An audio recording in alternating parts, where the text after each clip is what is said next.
Bab 471. Aku tidak akan menyerang kedua kalinya. Tuan Penatep meliriknya sekilas, lalu menganggukkan kepala. Melihat mereka berdua pergi, Anglika yang berada di dalam geraha memikirkan sesuatu.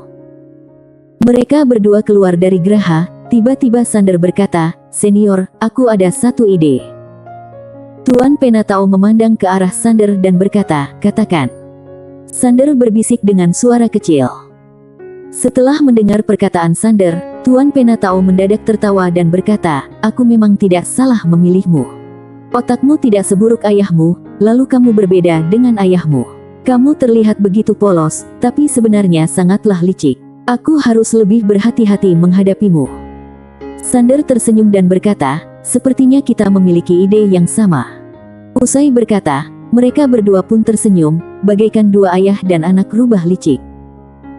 Tuan Penatau seolah teringat sesuatu dan berkata, "Tapi, kamu lebih baik juga berjumpa dengan dua orang calon itu, bagaimana jika mereka memiliki pandangan yang luas?" Sander menganggukkan kepalanya, "Aku berharap seperti itu." Tuan Penatau tersenyum, dia tidak berkata apapun lagi, kemudian menghilang dari langit. Sander berdiri di tempat cukup lama, barulah berbalik badan masuk ke dalam geraha. Di dalam geraha, Anglika memandang Sander dengan tatapan penuh penasaran. Sander tersenyum saat merasakan tatapan mata dari Anglika. "Nona Anglika, kenapa kamu memandangku?" Anglika tersenyum, ekspresi wajah sangat alami dan berkata, "Tuan Ye, apa kamu adalah kultivator pedang?" Sander menganggukkan kepalanya, "Lia." Anglika berkata, "Tingkatan kultivasi pedang Tuan Ye adalah yang paling kuat dari semua orang yang pernah aku jumpai." Sander sedikit kaget, karena tak disangka wanita ini bisa merasakan tingkatan kultivasinya. Sekarang tingkat kultivasi ilmu pedang Sander sudah mencapai semi-dewa, lalu dia juga tidak menunjukkan ilmu pedangnya, dan terus menyembunyikannya. Namun, dia tidak menyangka wanita di depannya bisa merasakan. Anglika lanjut berkata, "Tuan Ye, dari perkataanmu tadi, sepertinya kamu tidak mau pernikahan ini." Sander menganggukkan kepalanya, "Iya." Anglika sedikit heran dan berkata, "Kenapa?" Sander tersenyum dan berkata, "Nona Anglika, apa kamu suka pernikahan karena alasan keuntungan?" Anglika merenung sejenak dan berkata, "Siapapun berharap bisa berjumpa dengan orang idamannya, aku juga sama. Tapi, Tuan Ye seharusnya mengerti, orang seperti kita ada kalanya tidak bisa memilih. Apalagi masalah pernikahan, kita tidak boleh bertindak semena-mena." Sander tersenyum dan berkata, "Nona Anglika, keluarga Yong Ye dan keluarga Yong Heng, mana yang lebih mudah diajak kompromi?" Anglika berkata, "Tidak ada kalanya bisa diajak kompromi dan sebaliknya." Sander berkata, "Tergantung pada kekuatanku." Anglika memandang Sander sekilas dan tersenyum berkata, "Iya. Jika Tuan Ye memiliki imbalan besar, mereka pasti bisa diajak kompromi, jika tidak." Sander diam tak berkata. Keuntungan. Menghadapi keluarga besar seperti ini, segalanya berhubungan dengan keuntungan. Jika dirinya ingin bekerja sama dengan mereka, maka harus memiliki imbalan yang bisa menggoda hati mereka. Susah sekali. Sander menghela napas dalam hati. Anglika mendadak berkata, "Tuan Ye, jika kamu tidak ingin pernikahan seperti ini, sebenarnya masih ada cara lain lagi." Sander memandang Anglika dan berkata, "Maksudmu adalah sekarang aku memihak pada salah satu, lalu membantu mencapai posisi kaisar." Mendengar perkataan Sander, Anglika langsung kaget. Pria ini benar-benar pintar. Dia melirik Sander sekilas dan kali ini tidak ada rasa ingin meremehkannya. Anglika tersenyum dan berkata, "Betul. Tapi, jika tidak ada kekuatan yang mendukung, maka kamu tidak berhak ikut pemilihan ini. Bisa dikatakan, orang yang bisa mengikuti pemilihan ini pasti memiliki dukungan dari keluarga top." Sander diam saja, sekarang dia sudah mengerti. Semua orang boleh ikut, tetapi jika kamu tidak memiliki kekuatan, bahkan memilih pun tidak berhak. Lalu, dari kondisi sekarang, meskipun kamu ikut dalam pemilihan ini, jika tidak ada dukungan yang kuat juga akan percuma. Semua adalah permainan kekuasaan. Sander menggelengkan kepala dan memandang Anglika berkata, "Nona Anglika, kamu ingin aku mendukung siapa?" Anglika berkata, "Liska Ye dari keluarga Yong Heng." Sander bertanya, Kenapa? Anglika berkata, karena aku juga mendukungnya. Sander menggelengkan kepala dan tersenyum berkata, Nona Anglika, kamu benar-benar jujur sekali. Anglika tersenyum dan berkata, Tuan Ye, jika kamu bersedia membantunya, asalkan dia menduduki posisi kaisar, kita bisa membahas segalanya. Sander berkata, apakah peluang Nona Liska Ye menang sangat rendah? Anglika sedikit kaget, di saat dia ingin berbicara, Sander mendadak lanjut berkata, jika peluangnya besar, Nona Anglika seharusnya tidak akan berkata demikian padaku, benar. Anglika menghela napas dan berkata, kepintaran Tuan Ye membuatku kaget. Sama seperti yang dikatakan Tuan Ye, peluang Liska memang sangat rendah. Sander bertanya, berapa persen? Anglika berkata, 30%. Sander tersenyum, jadi, kenapa aku tidak pergi membantu keluarga Yongye?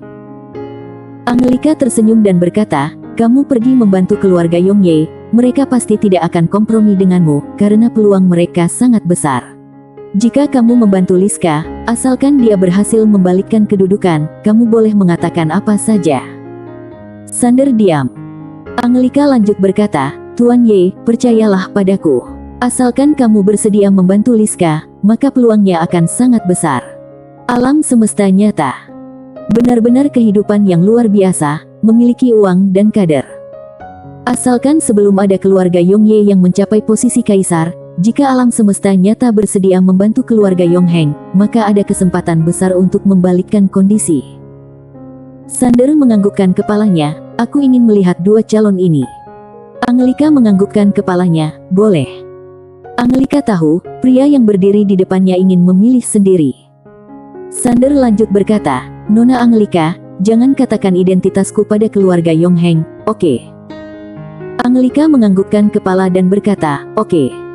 Sander menganggukkan kepala dan berkata, terima kasih.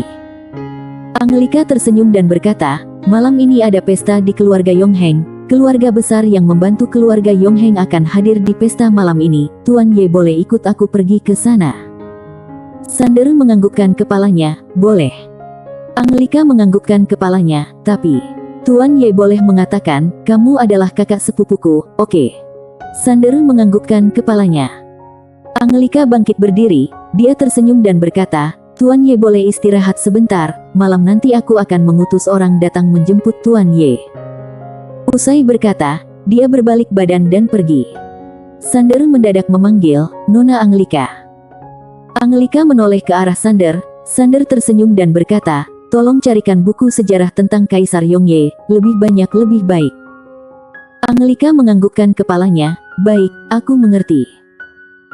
Sander kembali ke kamarnya, lalu tidak lama kemudian muncul seorang pelayan wanita yang cantik dan memberikan sebuah cincin penyimpanan kepada Sander. Lalu berkata dengan sopan, Tuan Ye, ada banyak buku sejarah di dalam cincin penyimpanan ini. Jika Tuan Ye merasa kurang, kami akan membantu Tuan Ye mencarinya lagi. Sander menerima cincin penyimpanan ini dan tersenyum berkata, terima kasih. Pelayan wanita itu langsung berkata, sama-sama, Tuan Ye. Aku berada di luar, jika perlu apa langsung panggil saja. Sander menganggukkan kepalanya, baik. Pelayan wanita itu berjalan keluar. Sander mulai membaca buku sejarah yang ada di dalam cincin penyimpanan itu. Dia harus baik-baik memahami dinasti Yongye ini. Ada puluhan ribu buku sejarah di dalam cincin penyimpanan ini. Sander tidak membaca satu persatu, melainkan menggunakan kesadaran untuk melihat seluruh buku sejarah itu, lalu mulai menyaring pengetahuan yang berguna. Tidak lama kemudian, Sander sudah memahami dinasti Yongye secara garis besar. Dinasti Yongye berdiri ratusan juta tahun, pendirinya adalah Kaisar Yongye. Dia menggunakan kekuatan sendiri berhasil mengalahkan berbagai negara, dan berhasil menekan sekte dan keluarga kuat di masa itu, akhirnya mendirikan dinasti Yongye. Lalu, Kaisar Agung Yongye ini menyegel dunia Yongye, agar orang di dalam tidak bisa keluar, orang yang di luar tidak bisa masuk. Alasannya sama seperti yang dikatakan Tuan Penatao, hanya demi menjaga energi keabadian yang ada di sini. Dinasti Yongye berkembang cukup lama semakin kuat. Tetapi, malah terjadi kekacauan besar. Jutaan tahun yang lalu, dinasti Yongye muncul seorang wanita aneh. Wanita ini tidak terima dinasti Yongye hanya bisa diwariskan kepada pria. oleh karena itu, dia berpisah dari keluarga Yongye dan mendirikan keluarga baru. Keluarga Yongye juga tidak bisa berbuat apapun terhadap wanita ini karena dia benar-benar sangat kuat. Hingga sampai roh leluhur dinasti Yongye datang juga berhasil ditaklukkan. Menaklukkan leluhur. Saat membaca kisah ini, Sander sedikit kaget, wanita ini benar-benar terlalu hebat. Membuka lembaran baru sendiri. Sander merasa kagum. Wanita ini tidak melenyapkan keluarga Yongye, tetapi mulai dari saat itu, posisi kaisar bukan hanya keluarga Yongye yang bisa mendapatkannya, melainkan pemilihan dari keluarga Yongye dan keluarga Yongheng. Lalu, kenapa sistem ini bisa bertahan sampai sekarang? Karena wanita aneh itu meninggalkan rohnya di kota Yongye. Bukan hanya demikian, dia juga meninggalkan pasukan yang dia bangun di kota Yongye. Pasukan ini bernama pasukan Yongye, hanya menaati peraturan darinya. Asalkan orang yang berhasil menduduki posisi kaisar, pasukan ini baru akan mendukungnya, tetapi hanya selama 300 tahun. Pasukan Yongye ini adalah titik keseimbangan yang paling penting. Oleh karena itu, dua keluarga wajib menaati aturan yang berlaku. Berkembang sampai sekarang, kekuatan keluarga Yongheng semakin lemah dibandingkan dengan keluarga Yongye. Keluarga besar seperti ini bukan hanya memiliki fondasi kuat, juga harus ada pasokan kader. Kader siapa lebih banyak, maka masa depan keluarga itu akan semakin kuat. Sekarang ada banyak kader yang bermunculan di keluarga Yongye selama beberapa tahun ini. Dari catatan sejarah, Sander juga bisa menjabarkan kondisi sekarang ini. Kondisi sekarang tidak menguntungkan keluarga Yongheng, karena 3 periode raja berhasil diduduki oleh keluarga Yongye. Jika kondisi ini masih berlanjut, maka keluarga Yongheng akan dalam bahaya. Karena setelah keluarga Yongye menduduki posisi ini, mereka tentu saja akan mendorong keluarga sendiri, juga menguasai sebagian besar energi keabadian. Oleh karena ini, periode ini adalah periode terpenting bagi keluarga Yongheng. Jika gagal lagi, maka keluarga Yongheng tidak ada kesempatan lagi untuk selamanya. Sander membuka sepasang matanya, jika dirinya bisa membantu keluarga Yongheng mendapatkan posisi kaisar ini, maka pasti bisa membahas apapun. Asalkan keluarga Yongye. Sander merenung cukup lama, akhirnya memutuskan untuk berjumpa dengan dua calon itu barulah memutuskannya. Jika salah memilih, maka selamanya tidak bisa bekerja sama dengan negara Yongye. Sander tersenyum. Dia menyadari kondisi sekarang semakin susah. Bukan hanya harus bertarung, juga menguras otak. Pada saat ini, tiba-tiba terdengar suara ketuk pintu. Sander menenangkan pikiran dan berkata, "Silakan masuk." Pintu terbuka, Anglika berjalan masuk, dia memandang Sander dan tersenyum berkata, "Tuan Ye, kita sudah waktunya pergi ke pesta." Sander menoleh arah luar, pada saat ini, langit sudah gelap. Sander menganggukkan kepalanya, "Baik." Usai berkata, dia bangkit berdiri, bersama dengan Anglika keluar dari kamar. Setelah keluar, mereka naik ke kereta kuda yang mewah. Karena ada aturan tidak boleh terbang di kota, maka itu mereka berdua hanya bisa menggunakan alat transportasi tradisional. Ruang kereta kuda sangat luas, bagaikan sebuah istana. Anglika menuangkan segelas teh untuk Sander, lalu berkata, "Tuan Ye, kekuatanmu." Sander memandang Anglika dan tersenyum berkata, "Biasa saja." Anglika mengedipkan matanya, "Biasa saja." Sander mengedipkan matanya dan berkata, "Menghadapi generasi muda, aku tidak pernah serangan kedua, menghadapi senior, aku juga tidak pernah ada serangan kedua." Bersambung. Bab 472 sebuah jebakan. Menghadapi generasi muda, aku tidak pernah serangan kedua. Mendengar perkataan Sander, Anglika terkejut, kemudian tersenyum dan berkata, "Lain hari, aku ingin latihan dengan Tuan Ye." Sander memandang Anglika, lalu Anglika lanjut berkata, "Tidak ada maksud lain, aku hanya ingin melihat bagaimana kekuatan seorang kultivator pedang." Sander sedikit penasaran dan berkata, "Apa kultivator pedang yang hebat di negara Yongye sangat langka?" Anglika menganggukkan kepalanya, "Sangat langka." Sander sedikit heran dan berkata, "Kenapa?" Anglika memandang Sander sekilas dan berkata, "Waktu itu, wanita jenius itu berhasil menjadi raja, keluarga Yongye dan sebagian besar sekte tidak terima, lalu muncullah kekacauan. Salah satunya adalah sekte pedang yang paling kuat di negara Yongye.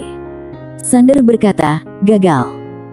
Anglika menganggukkan kepala dan berkata, iya, setelah pertarungan itu, sebagian besar kultivator pedang dibunuh, sebagian murid sekte pedang diasingkan dan selamanya tidak bisa kembali ke dunia Yongye.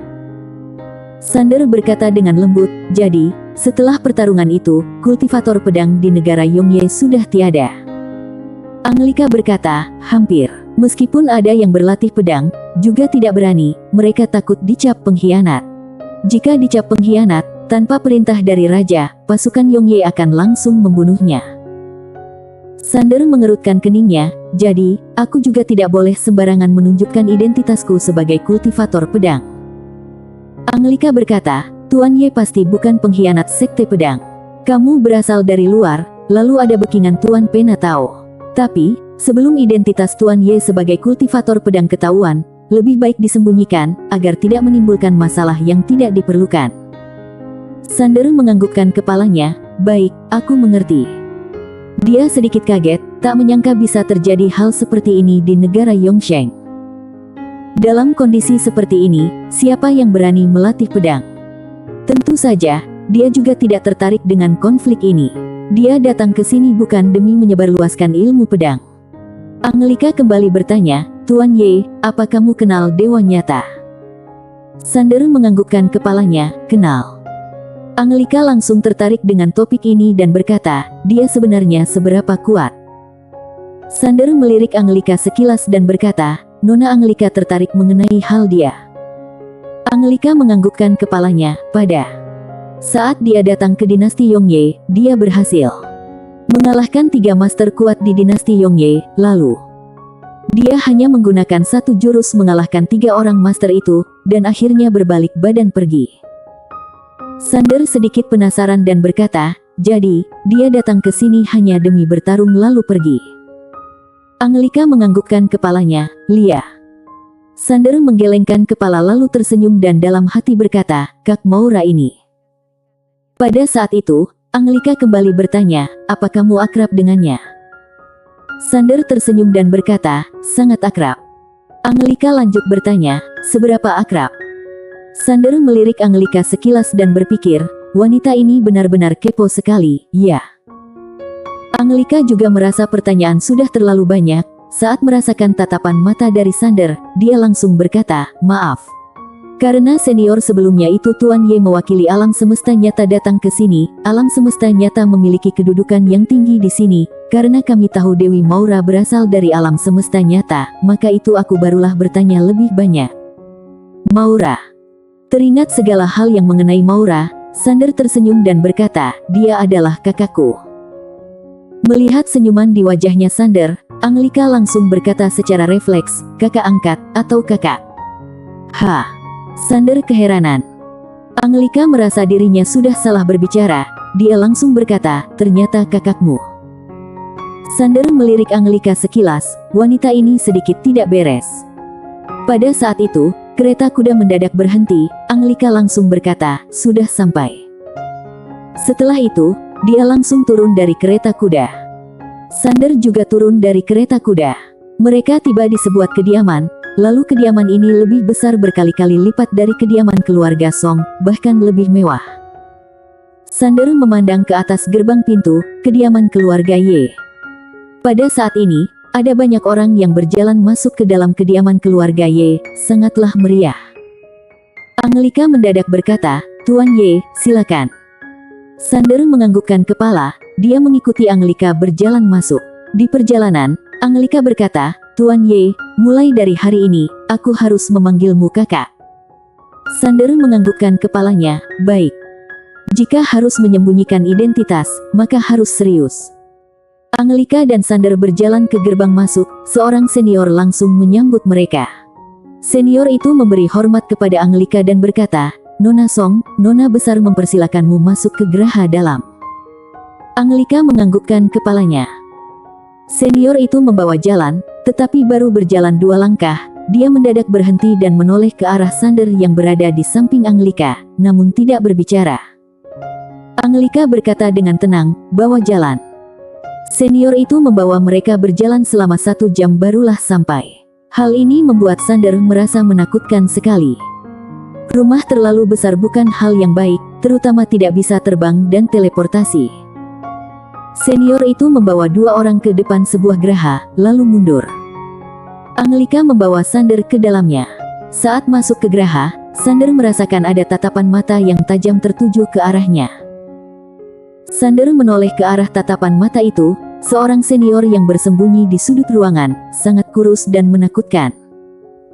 Saat merasakan tatapan Sander, senior itu juga sedikit kaget. Sander menenangkan pikiran, dia melihat masih ada 2 orang pria di dalam geraha. Melihat Sander dan Anglika, 2 pria itu langsung memberi salam, Ketua Song. Anglika tersenyum dan berkata, Kak Gu, Kak Li. Mereka berdua menganggukkan kepala, lalu serentak menoleh ke arah Sander. Anglis transmisi suara kepada Sander, ada 8 keluarga besar di kota Yongye. 2 orang ini adalah putra mahkota keluarga Gu, Christian Gu dan putra mahkota keluarga Li, Manor Li. 8 keluarga besar. Sander melirik Anglika sekilas dan diam tak berkata. Ada 3 keluarga dari 8 keluarga besar ini. Seharusnya 5 keluarga lainnya mendukung keluarga Yongye. Anglika duduk di samping, Sander juga tidak banyak berpikir dan duduk di sampingnya Anglika. Melihat Christian dan Manor begitu heran, Anglika berkata, ini adalah Sander, kakak sepupu jauhku. Kakak sepupu. Mendengar perkataan Anglika, Manor dan Christian memandang ke arah Sander dengan tatapan heran. Perlu diketahui, bukan semua orang boleh masuk ke dalam geraha ini. Melihat 2 orang ini kebingungan, Anglika juga tidak banyak berkata. Dia memandang ke arah Sander, lalu transmisi suara, Liska berada di luar melayani keluarga kecil, nanti dia akan datang ke sini. Lalu, orang-orang di sini adalah pendukung setianya. Sander tersenyum, lalu transmisi suara, sepertinya tidak. Mendengar perkataan Sander, Anglika sedikit kaget, dia memandang Sander dan tidak berbicara. Sander melihat beberapa orang ini, sebenarnya dia juga menebak, keluarga Yongheng pasti masih ada backingan lainnya. Pada saat ini, tiba-tiba terdengar suara, maaf, kalian sudah menunggu cukup lama. Suara sangat lembut. Saat mendengar perkataan ini, Christian dan Manor langsung berdiri. Anglika juga bangkit berdiri, Sander juga ikut berdiri. Dia menoleh ke arah sumber suara, lalu ada seorang wanita yang berjalan keluar. Wanita ini berusia sekitar 20-an tahun, memakai gaun panjang berwarna hijau muda, berambut panjang, wajahnya cantik dan polos, lalu memancarkan aura yang anggun. Liska Ye. Sama seperti namanya. Sander tentu saja tidak akan menganggap orang yang di depannya ini adalah orang biasa. Orang yang biasa mana ikut merebutkan posisi kaisar. Setelah Liska muncul, dia menatap ke arah Sander. Dia sedikit kaget dan berkata, siapa dia? Anglika tersenyum dan berkata, kakak sepupu jauh. Kakak sepupu. Liska berjalan ke depan Anglika dan tersenyum berkata, kenapa tidak pernah mendengarmu mengungkit sebelumnya? Anglika melirik Sander tersenyum berkata, sebelumnya jarang berkomunikasi. Liska juga tersenyum dan tidak berbicara. Dia duduk di samping dan berkata, silakan duduk. Beberapa orang pun ikut duduk. Liska berkata dengan tenang, semuanya, peluang kita sangat kecil untuk pemilihan kali ini. Ekspresi wajah semua orang sangat murung. Liska lanjut berkata, dinasti Yongye memiliki 17 dunia, sekarang ada 7 pihak yang mendukung keluarga Yongye, asalkan mereka mendapatkan 2 dukungan lain, maka kita akan kalah. Anglika berkata dengan serius, dunia Gu, bagaimana dengan mereka? Liska menggelengkan kepalanya. Ekspresi wajah Anglika langsung masam, mereka tidak langsung mendukung Taylor Ye, pasti sedang melihat bagaimana hasilnya. Saat mendengar perkataan ini, dia memandang ke arah Liska dan berkata, apa permintaan mereka? Liska berkata dengan tenang, aku tidak tahu mereka membuka permintaan apa kepada Taylor untuk pernikahan. Ekspresi wajah Anglika langsung menjadi masam, mereka memang pandai berhitung. Jika kamu bernikah, asalkan kamu menduduki posisi kaisar, maka keluarga Gu akan menjadi keluarga besan. Ekspresi wajah Christian dan Manor langsung masam. Jika Liska menyetujuinya, meskipun menduduki posisi kaisar ini, juga hanya menjadi mahar bagi orang lain.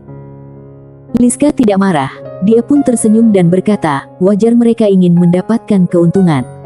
Karena bagaimanapun juga mendukungku belum tentu menang. Tapi, jika kalah mereka akan selamanya ditekan oleh keluarga Yongye. Angelika memandang Liska dan berkata, apa rencanamu? Liska menggelengkan kepalanya, tergantung takdir, tapi juga melakukan yang terbaik. Angelika tersenyum tipis dan berkata, kamu tidak mengaku kalah, kan? Liska berkata dengan tenang, mereka memberiku batas waktu 3 hari. 3 hari kemudian, jika aku tidak memberikan mereka jawaban, maka mereka akan langsung mendukung Taylor. Sander mendengar perkataan ini dan berkata, apa keluarga Gu bisa mewakili 5 dunia? Liska memandang ke arah Sander dan tersenyum berkata, keluarga Gu bisa mewakili 3 dunia, asalkan mereka mendukungku, maka peluang kita untuk menang sangat besar. Karena masih ada 2 dunia lainnya, satu adalah pengendalian kakekku. Tapi, dia juga sedang melihat, jika keluarga Gu tidak mendukungku, dia akan langsung mendukung Taylor. Sander menganggukkan kepalanya dan berkata, jadi, keluarga Gu adalah poin utamanya. Liska menganggukkan kepalanya. Sander sedikit heran dan berkata, bukannya semua orang bebas memilih. Kenapa keluarga Gu bisa memutuskan? Liska menjelaskan, meskipun 17 area ini bagian dari kaisar, semuanya memiliki sistem sendiri. Keluarga Gu memiliki pengaruh besar, jika mereka mendukungku, maka peluang menang semakin besar. Sisa 2 dunia lagi selalu mengikuti langkah keluarga Gu. Sander menganggukkan kepalanya, jadi, jika keluarga Gu mendukung Nona Liska, maka Nona Liska pasti akan menang. Liska menggelengkan kepala dan berkata, tidak, selain pemilihan, masih ada satu bagian yang penting, yaitu kontes bela diri. Sander mengerutkan kening dan berkata, kontes bela diri. Liska menganggukkan kepala dan berkata, sebagai calon kaisar, harus pandai bela diri dan sastra. Jika kalah dalam kontes bela diri, akan langsung diskualifikasi. Sander berkata dengan serius, jadi, apa makna dari pemilihan ini? Liska berkata, bagi yang menang, maka kekuatan akan meningkat 3 kali lipat bahkan lebih tinggi. Sander mengerutkan kening dan berkata, oh iya. Liska menganggukkan kepalanya. Sander diam sejenak dan berkata, Nona Liska, kita boleh bicara 4 mata. Semua orang langsung tercengang mendengar perkataan ini. Liska melirik Angelika sekilas dan berkata, boleh. Angelika langsung berdiri, dia memandang Sander sekilas dan tersenyum berkata, silakan. Usai berkata, dia berbalik badan dan pergi. Christian dan lainnya sedikit bimbang, dia melirik Sander sekilas dan bangkit berdiri pergi. Lalu, hanya sisa mereka berdua di dalam geraha. Liska tersenyum dan berkata, Tuan Ye bukan kakak sepupunya Angelika, kan? Sander menganggukkan kepala berkata, Nona pintar sekali. Liska memandang Sander dan berkata, Tuan Ye berasal dari luar. Sander melirik Liska sekilas dan menganggukkan kepalanya. Liska merenung sejenak dan berkata, Tuan Ye seharusnya ingin membantuku menduduk posisi kaisar, tapi permintaan Tuan Ye pasti susah digaib, benar. Wanita yang pintar. Sander merenung sejenak, lalu menjelaskan malapetaka galaksi dan sosok pembalik waktu. Dia tidak ada banyak waktu, oleh karena itu memilih langsung mengatakannya. Jika setuju, kita bekerja sama, jika tidak setuju, ya sudahlah. Dia tidak ingin membuang-buang waktu di sini. 1 jam kemudian, Liska barulah berjalan keluar dari geraha. Akhirnya, dia menggelengkan kepala dan berkata, Tuan Ye, meskipun aku menduduki posisi kaisar, juga tidak bisa membantu alam semesta nyata. Sander memandang Liska dan tidak berbicara. Liska lanjut berkata, ini bukan pertarungan dinasti Yongye. Meskipun ada banyak master di dinasti Yongye, juga tidak bisa dibandingkan dengan para pembalik waktu. Menyuruh mereka ikut perang, akan banyak yang gugur. Jadi, meskipun aku menjadi kaisar, aku juga tidak akan menyetujui hal ini. Sander berkata, malapetaka galaksi muncul, tidak ada orang yang bisa mengelaknya. Liska diam saja.